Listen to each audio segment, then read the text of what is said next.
Los Vasos Comunicantes, un espacio donde el arte y sus creadores se unen en diálogo para explorar universos literarios, plásticos, visuales y sonoros. Conduce Oscar Jairo González Hernández. Sebastián Palacio Orozco, dramaturgo, actor, poeta, y a la vez hace toda una tarea esencial desde el teatro o dentro de la membrana del teatro en su vida con el grupo de teatro El Sublime Escénico. Desde Sublime Escénico en el teatro vamos a comenzar esta conversación con Sebastián y abordaremos entonces los principios estéticos que lo caracterizan, la naturaleza de su creación y a la vez la intención de la creación. ¿Para qué creamos? ¿Por qué creamos? ¿Por qué hacemos arte? Sebastián, ¿podrías hablarnos un poco alrededor de esa primera pregunta que nos hacemos siempre? ¿Por qué? ¿Para qué hacemos arte? ¿Qué sentido tiene hacer teatro, escribir poesía, danzar en este momento de la historia? Darle un lugar a esa voz que permanece en secreto, interna, que se devela y se expresa de diferentes formas, en teatro o en poesía. Principalmente es una voz que uno autentifica, que uno va puliendo, que uno va despertando. Creo que al interior de cada artista hay un punto de desvío, un punto de intuición, sí, por donde algo canaliza. En este caso, yo he ido develando, incluso uno como artista se va descubriendo qué es lo que en el transcurso del tiempo uno ha creado. Uno no se da cuenta hasta qué punto está llegando o qué es lo que está develando, pero uno va, es como estar en un bosque oscuro en medio de tanta inmensidad y vas buscando aquel hallazgo que reverbere la palabra encarnada, la palabra que se hace posible, la palabra develada. Entonces, principalmente es una búsqueda que no alcanza, no hay forma de definir el trabajo artístico porque siempre va en un camino inaudito, insaciable, ¿cierto? ¿Y cómo comunicas entonces esto a los otros? Dado que estamos en un medio donde hacemos esta tarea, entonces, ¿qué es lo que tú quieres de ese camino de bosque, de ese bosque oscuro, ¿cierto? Dante Alighieri, la Divina Comedia. Sí. ¿Qué es lo que quieres comunicar a esos otros para también su provocación, formación de comunidades inclusive del arte? Sí, a lo que me ha llamado es a propagar la luz. Bien. Hay una propagación de luz en este valle inmanente de Aburrá, sí, una propagación de luz, una pregunta por la luz. Eso es lo que he hecho en este trabajo artístico, en poesía y en teatro, ¿cierto?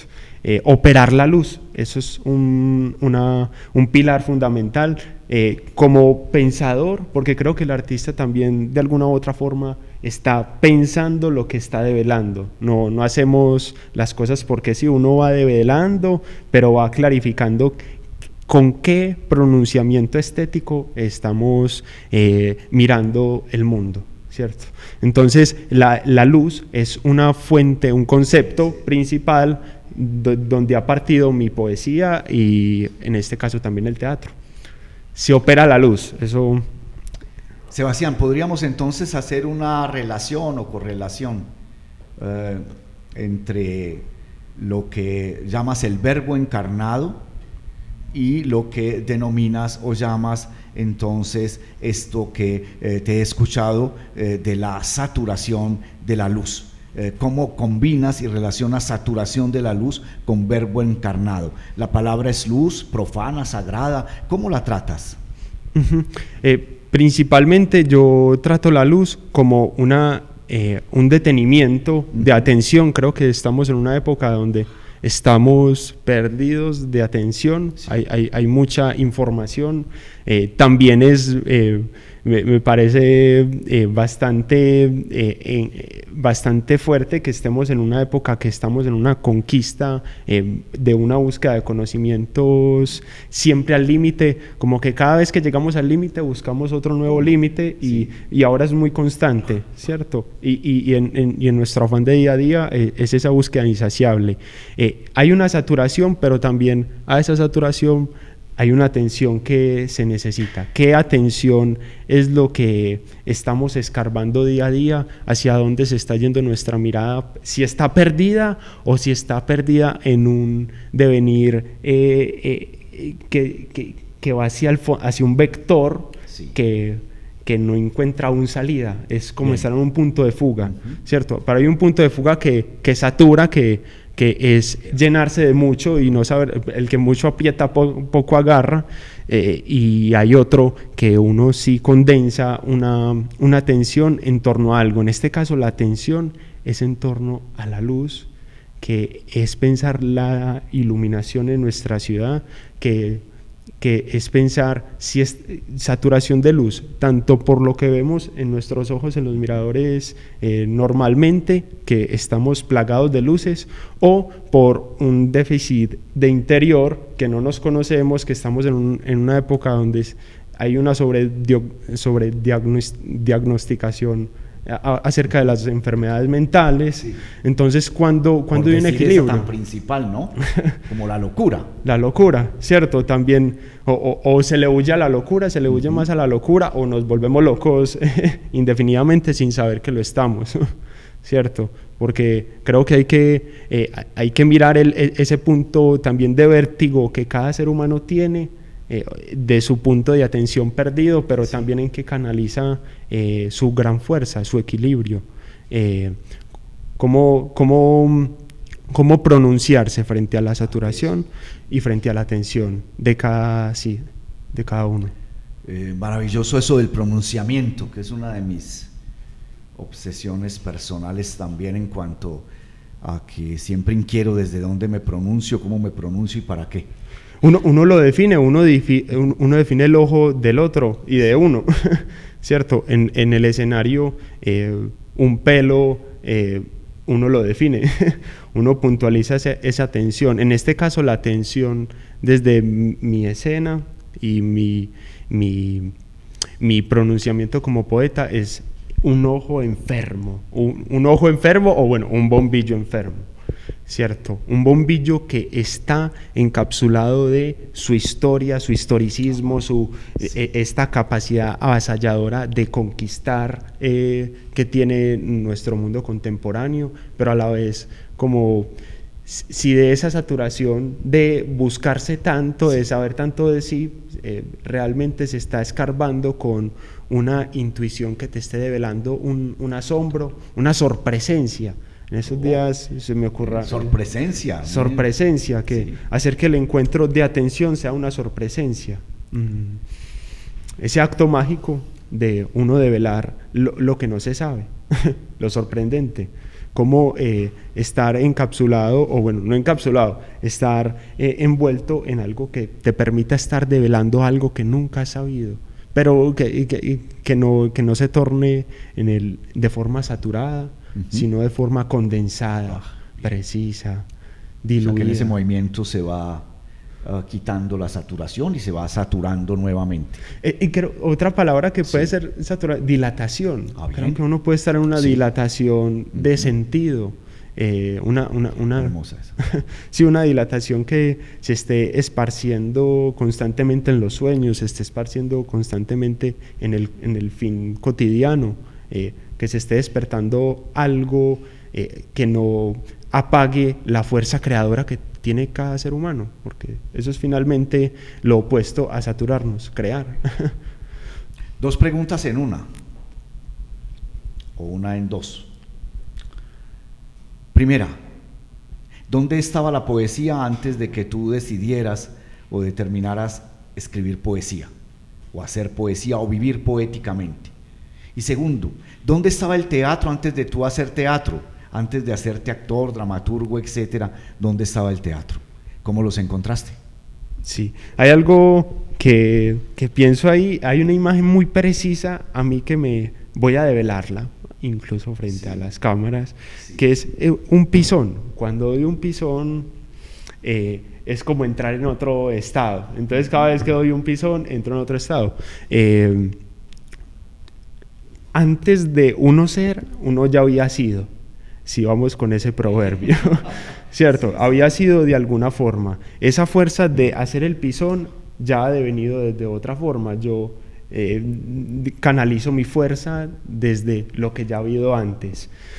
Este pisón, como este movimiento o cualquier mirada de atención, ya ha sido más precisa desde antes.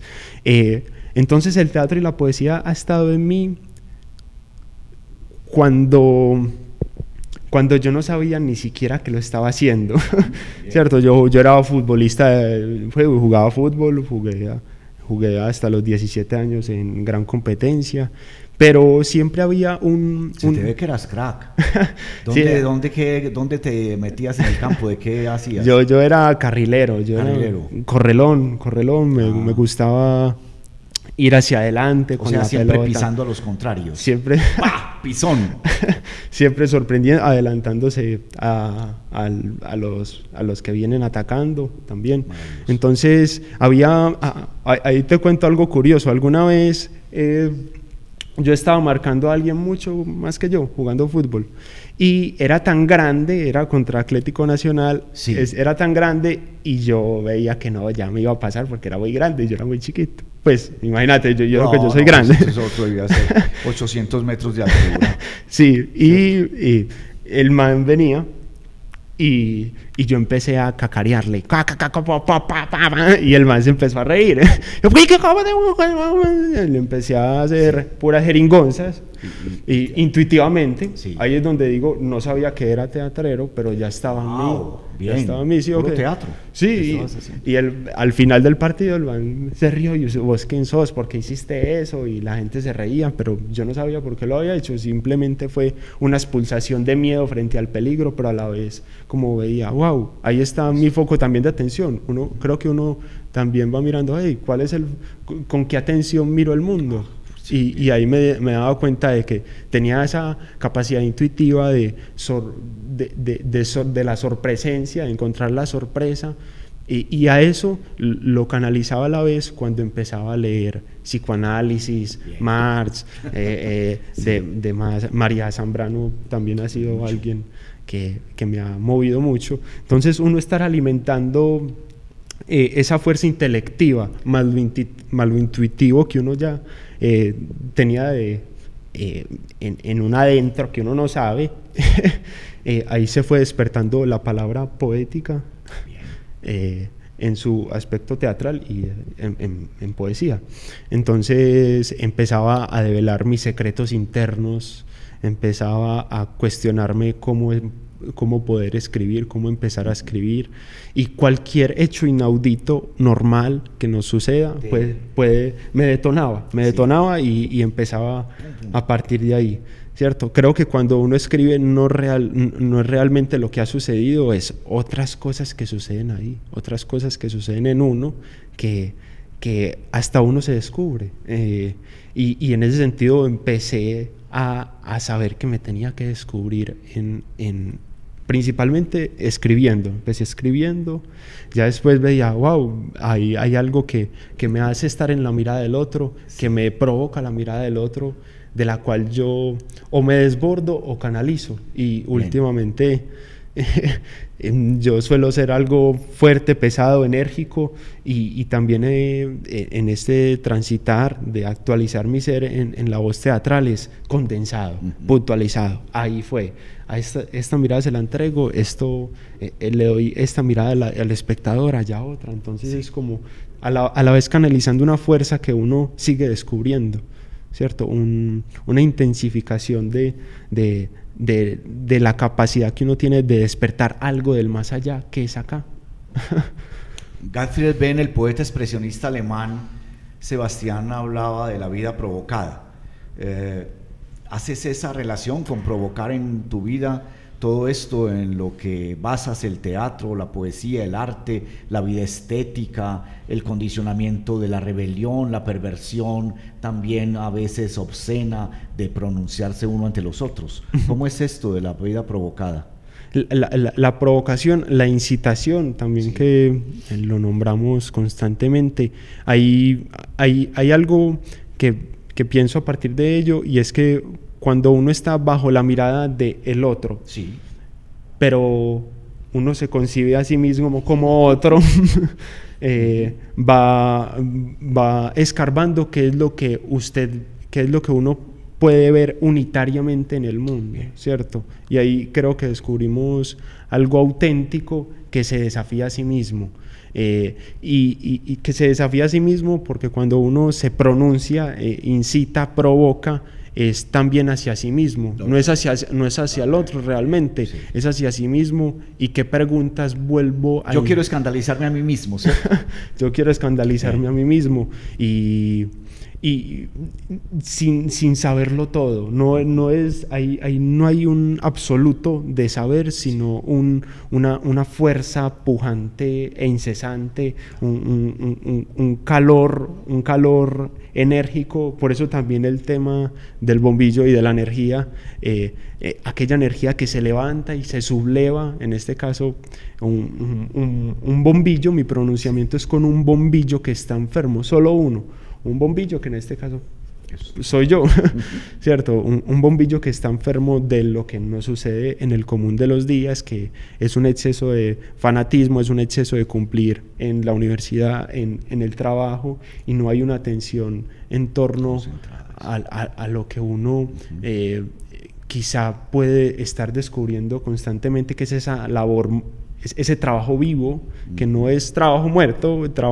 en un sentido que uno esté obligado, sino un trabajo vivo que te esté generando nuevas vicisitudes acerca de qué me falta más por decir. Cada vez que me vuelvo a despertar nuevamente, qué he de nuevo a conocer, y eso me hace cada vez pronunciarme más, cada vez estar descubriendo autores, descubriendo autoras que te regalan una mirada que a vos te hace nuevamente levantarte y volver a una pregunta que no te habías preguntado, y creo que ese pronunciamiento es una toma en armas, ¿cierto? Una toma en armas con el cuerpo, con el sentido de que donde estés, en la familia, en un café, con cualquier persona, hay una posibilidad de argumentar, vivir filosóficamente. Hay una pregunta porque no sé, hay una pregunta que yo me hacía muy joven, curiosamente, es ¿por qué no se vive filosóficamente? ¿Por qué nos cuesta la sinceridad en las casas? ¿Por qué nos cuesta la sinceridad en el común? Que eso también hace parte de un exceso y saturación a pensar más en el otro y no en la capacidad que cada humano tiene de ser sincero consigo mismo, que cuando uno es sincero consigo mismo le permite estar pujando, develando cosas. Tú estás deseoso de hablar del bombillo y la ventana, la obra de teatro, pero te contendré en esa medida. Hablemos inicialmente, antes de ir al teatro, de cómo formaste con Cindy Sublime Escénico. ¿Cómo se dio esto para que tú con ella estructuraran este teatro y lo que deviene de ese teatro en este momento, que es lo que ustedes han llamado la misa poética?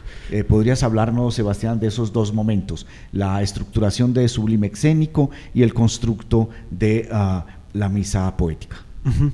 Voy a hablar desde mucho más antes, y es que principalmente yo me mantenía estudiando en mi casa, jugaba fútbol, renuncié a jugar fútbol, me quedé estudiando en mi casa. Ese otro teatro maravilloso. Estar en la cancha. Estar en tu propio juego. Maravilloso. Sí, eso es un teatro con todas las... Con todo el cuerpo. Sí. Vuelvo a la pregunta anterior. Sí. Y es que había un pronunciamiento en torno a una inconformidad que he mantenido. Desde que dejé de jugar fútbol he mantenido esto, Sí. y es una inconformidad en torno a que en el compartir se permita incitar una pregunta nueva cada vez que uno llega a un encuentro en la universidad o con los amigos, que en cada compartir sea una oportunidad de velamiento. Entonces se volvió algo muy, muy rebelde en mí, que hacía, claro, uno tomaba ya distancias con algunas personas porque no lo entendían, y yo como joven también me estaba descubriendo. En ese sentido, la universidad fue una pregunta que llegó a mí. Yo inicié una carrera en comunicaciones y quería escribir, empecé a escribir y no me estaban dejando publicar algunos artículos que tenía en contra de la universidad. Y eso me hizo me retiré de esa universidad y seguí con mi estudio propio, y con que no es propio, que finalmente tiene que llegar otro para que el otro vislumbre lo que se está conversando en sí con el otro. Entonces había una incitación de estar estudiando y a la vez estar conversando. Sí. ¿Sí? Y que no se dan los espacios institucionales, que muy escasos son los casos que uno puede lograr estar en un espacio que le permita una sinceridad con el saber. Sí. ¿Y en qué universidad era? En la Luis Amigó, estaba en la Luis Amigó, entonces ahí me salí y empecé con el teatro. Después de decir, bueno, ya a mí me gusta es escribir, pero ¿qué me gusta escribir? O sea, el condicionamiento, la cohibición, la catarsis. La catarsis. Teatral. Ajá, llegué a la catarsis teatral y en la catarsis teatral empecé a escribir y empecé a darme cuenta que con el cuerpo no sabía muchas cosas, que con el cuerpo había cosas que descubrir, había una energía en cada movimiento que uno podía canalizar. Sí, sí. Y eso empezó a despertar en mí, tanto en la escritura, en lo que estaba escribiendo, porque sensitivamente sentía muchas cosas en mi interior y en mi exterior, y me hacía escribir nuevas cosas, y llegó el teatro. Entonces hace 5 años que sucedió ello, fui tomando más fuerza en escribir teatro y en hacerlo. Resulta y sucede que a mí llegó un profesor y me dice: uno solito no va a ningún Pereira. Wow. Uno solito no va a ningún Pereira. Y por fin apareció el profesor. Muy bien. Uno solito no va a ningún Pereira. Entonces, uno con quien se encuentra en medio de una soledad, porque uno encuentra la soledad cuando está en una lucha que hoy es silenciosa, que quizás yo acá lo pronuncio mínimamente, pero es silenciosa y varias personas lo pueden sentir en términos con el saber, cuando el saber satura, cuando el saber te regala esa tensión. Entonces empezó un trabajo de escribir, de investigar, de mi cuerpo en escena. En estos 5 años pues he estado en ese trabajo, y hace 1 año y medio conocí a Cindy.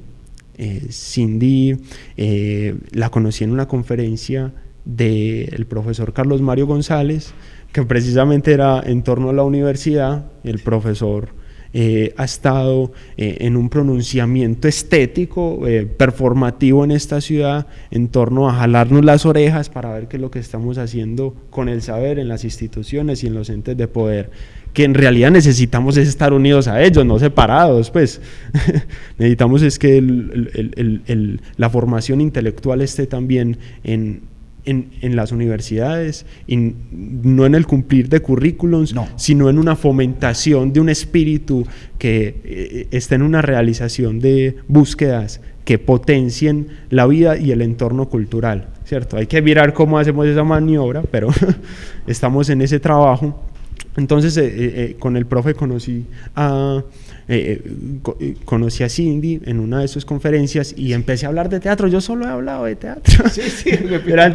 Quizás todavía he hablado de teatro, pero apenas lo vine a nombrar, y con Cindy le comenté el proyecto. Llevaba 4 años con diferentes prototipos para poder hacer la escenografía del bombillo y la ventana.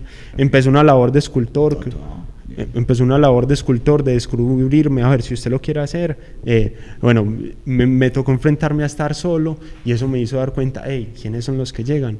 ¿Dónde están? ¿Cómo abro mis puertas para que lleguen personas que ayuden a canalizar este pronunciamiento? Porque finalmente también ha sido una preparación para este pronunciamiento y entonces empezó un trabajo de conversación. Excelente. Y se empezó a divulgar algo en torno a la luz y llegaron personas de audiovisual, artes plásticas, a complementar el trabajo estético que uno pronuncia en las tablas, ¿cierto?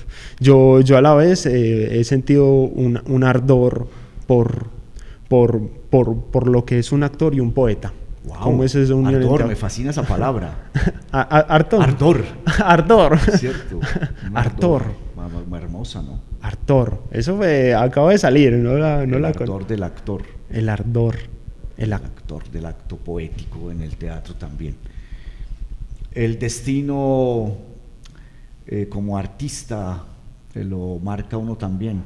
Uno también decide hacia dónde quiere construir ese destino. No es solamente un destino que está al azar, sostenido sobre el azar o lo que pueda ocurrir, sino el destino también que puedo construirme. ¿Cómo se hace esa relación dialéctica entre la construcción de tu destino y el destino como azar o intuición o instinto? El azar, la intuición quizás estaba desde antes, ¿cierto? En algún sentido, vámonos metafísicamente o no, está ahí, que uno no lo conoce, que uno cierra los ojos y encuentra las imágenes. Sí, aunque las imágenes están más, la meditación es afuera, alguna vez pensaba ello. Repíteme la pregunta, ¿cómo se hace la construcción de tu destino y cómo es el otro destino que ya hemos hablado que es metafísico? Uno cierra los ojos parado en un semáforo y lo mata un carro. Uno cada vez... Puede ocurrir eso teatralmente también, ¿no? Sí. Bien. Uno cada vez, acá permítame la palabra, la caga más. Sí, o sea, debido... Muy bien. Uno cada vez se está pronunciando con algo que no sabía decir y cada vez la caga más, en un sentido de que toma fuerza lo que habías dicho antes, ¿cierto? Entonces, al tomar la fuerza de lo que había dicho antes y agarrarme en esa fuerza de tomarme desde antes, voy buscando el camino más directo hacia lo que deseo, aunque lo que deseo no necesariamente me lleva a lo que estaba deseando. ¿Cómo voy dialogando en el devenir cotidiano con una incitación que ya cargo? Entonces, con mi cuerpo ya cargo, esta carne ya carga quizá la mayor parte de los secretos que se pueda saber, mi propia carne como la tuya. Uno va viviendo y va descubriendo que cada vez encuentra algo nuevo que conocer. Sebastián Palacio Orozco, Los Vasos Comunicantes y FM Cultura. Agradecemos a Sebastián el aceptar nuestra invitación a este espacio y la manera como abordó la tarea que le propusimos. Muchas gracias, Sebastián. Muchas gracias, Oscar, por seguir este estallido, esta bomba que nos ha tocado a los dos. Los Vasos Comunicantes, un espacio donde el arte y sus creadores se unen en diálogo para explorar universos literarios, plásticos, visuales y sonoros. Conduce Oscar Jairo González Hernández.